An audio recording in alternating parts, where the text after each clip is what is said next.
Okay, are you ready for the tour of my home studio, sort of? We'll call it the music room. Alright, let me show you what I got here. Alright, over here we got rock and roll fish. Over here we got rock and roll turtle. In this corner, got my son's cheap drum set. Plays pretty good. Good enough for learning on. Over here on the cymbal stand, you might be entertained by the camera I use to do my videos and how it's gracefully mounted on the top of the cymbal stand, which works quite well. Screwed right in there. So I got a TV monitor here so I can kind of see what I'm recording, make sure that I'm actually recording what I intend to be recording. Back here we got the old Stevie Ray Vaughan poster in a nice good frame. It's pretty cool. Got a PV Rage 15 watt. It's actually a Blazer. Pretty good amp. I played that for many years and it still plays good. In the back here got a Behringer V amp, 120 watt, 212s. Plays really good. I like it. One of these days I'll upgrade to a Marshall or something. Got the big long power strip here for plugging everything in.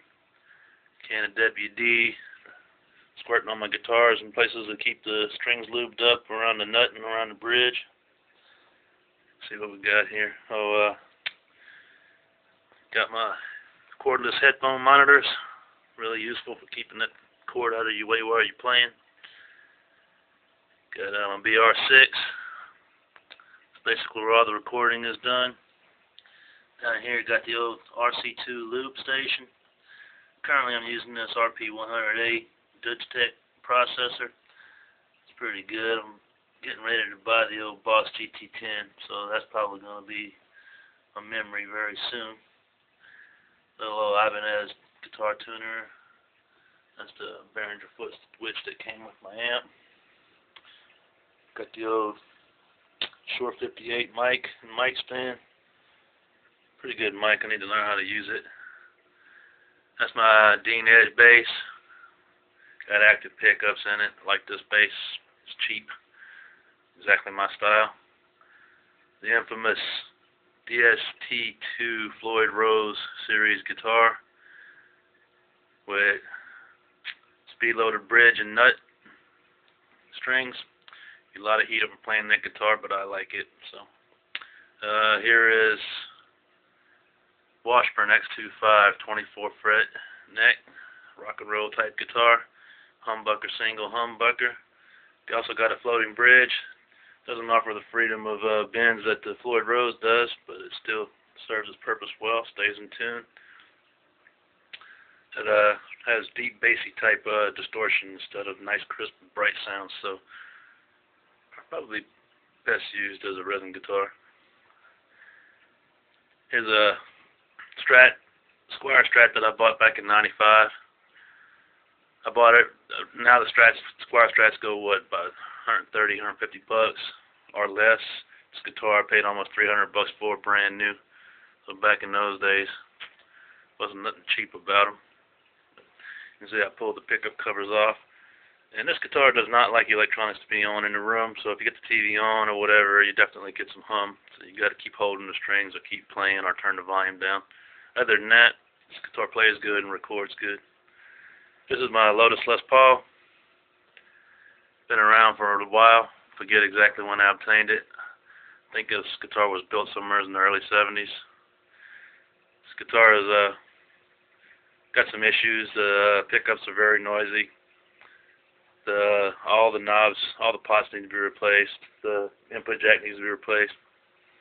If you look close, see a couple of little scars on it. There's a knife wound right there. A little scratch or something, I don't know, a ding. This thing's got a plywood top, I believe, and it's super heavy. But I dig it. Bolt-on neck. Got your aftermarket fake Gibson logo there on the headstock, along with the Lotus sticker. Alright, and then down here, this is a classical acoustic I bought at a thrift store for 35 bucks many years ago. Got some interesting mods on it. Number one, it used to have nylon strings. Now got regular 6-string electric guitar strings on there. Plays like an electric guitar. Sounds like an acoustic. Perfect.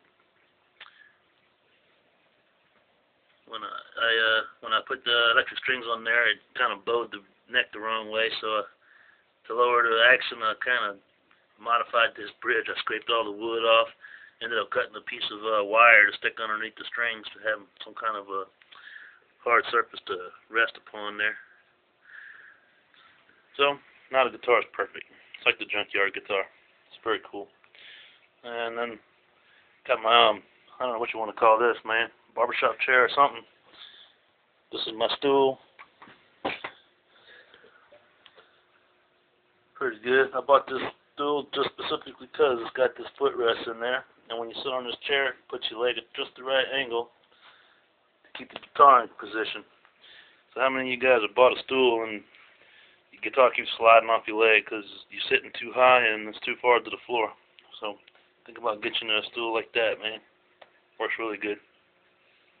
Alright. I think I covered everything in the room. Oh, you know what? Got this old guitar up here called the Terminator. Check out that logo. This guitar does not play well at all. Very cheap guitar. I think it was something that you basically would buy for a kid. The nut is in the wrong position, so if you tune it based on open strings, all the strings will be out of tune. But if you tune it somewhere else in the neck, you can play well as long as you don't play open strings. I think the nut is off by about 1 millimeter. This guitar is unique because you can put batteries in it, and it's got an amplifier inside, a little speaker.